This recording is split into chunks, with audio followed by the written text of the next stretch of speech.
Matthew here with Gadget University, and I'm back with another unboxing for you. Now this will be very quick. I just wanted to go over a couple things with you guys about the new Motorola Droid 3.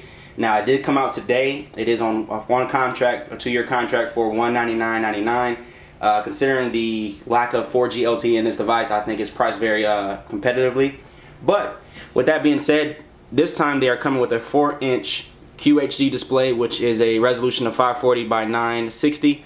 Also, you're getting a front-facing camera. You're getting a 8 megapixel 1080p camera in the back, a brand new keyboard, redesigned keyboard, and all the things you can expect from a Droid device, meaning the great build quality, the strong hinge, everything, the fine finishes.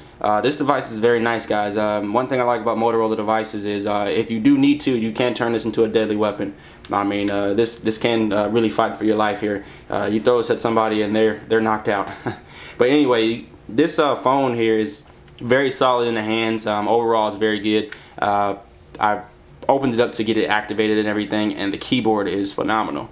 I mean, it's raised slightly, if you can see it. It's kind of like a chiclet style keyboard. It's raised and it's kind of staggered in a weird way where it's really comfortable. And this dedicated number row right here is a dream come true. I think that is awesome. But let's go ahead and see what else you get in the box. Of course, you get your standard sync cable, and you get your standard charger, and you also get some goodies from Verizon about how to master your device, and your warranty card and global support guide and some consumer information. Now, because this does have some global support information in here, I'm going to assume that this has support for global calling. So let's see. Pull the back off here. Now on the battery, you're getting a 1540 mAh battery, so it should result in good battery life. And of course, you do have a Vodafone SIM card slot here for when you're overseas. I do not see a SD card slot, so it does not come with an SD card. I mean, I do see a SD card slot, but I don't see a SD card in there. I'm thinking that it does have about 16 built in. I can't confirm that right now, but they've really taken the complaints from the Droid 2, and this is a definitely worthy upgrade. And the thing about this is, guys, is if you got the original Droid, you're probably available for an upgrade right now. And if you're looking at this over maybe the Droid 2, or maybe even waiting on the Droid Bionic, if you're in an area that doesn't have 4G LTE like myself, and you also are very big use of the keyboard, excuse me, a very big user of the keyboard, I think that this will be a good choice for you guys. This wasn't really a review. This is more of just an unboxing and overview of the device. I'm going to pull off this plastic here, and I know you guys are interested in the benchmarks, so let me go ahead and pull that up. Go ahead and run a full benchmark. While it's doing that, let's go ahead and give a comparison to the other devices out there from Verizon. You have the Droid Charge. You see it's slightly thicker than the Droid Charge. Not too bad. I would say it's probably about 15 millimeters thick.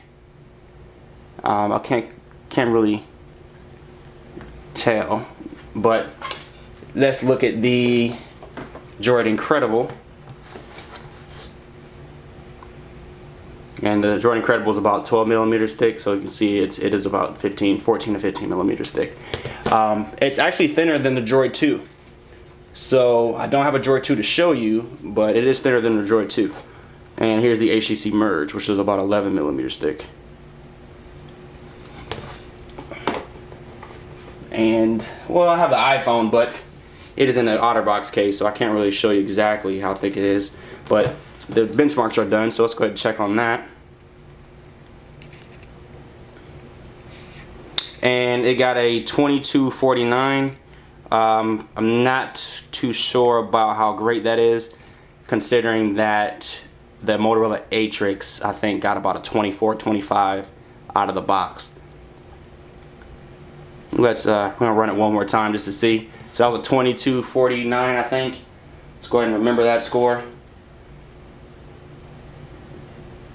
Now, One thing I do like about Motorola devices is they do a very good job with this new motor blur. Is really neat.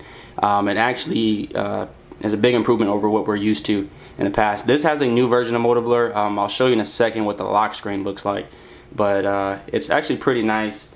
It's not as unbearable as it used to be. In the past, motor blur was looks like a toy, but they've definitely taken a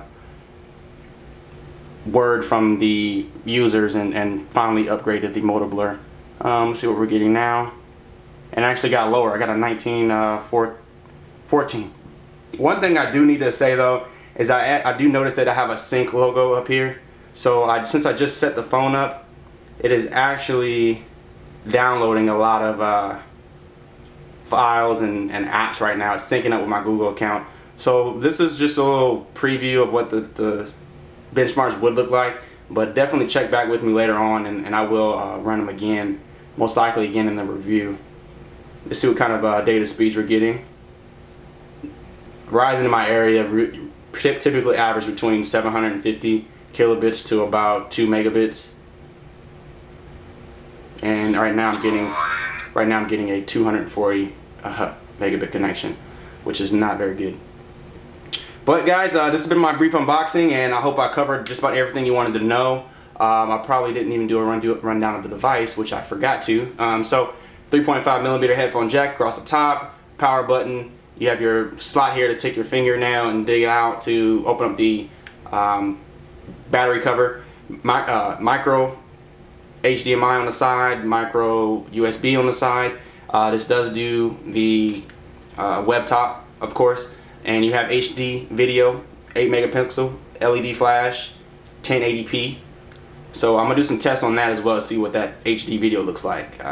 Overall, guys, great impressions. I will be back later on with a review, and I'm gonna go take some pictures for you guys so you guys can have a gallery to look at. Alright guys, take it easy.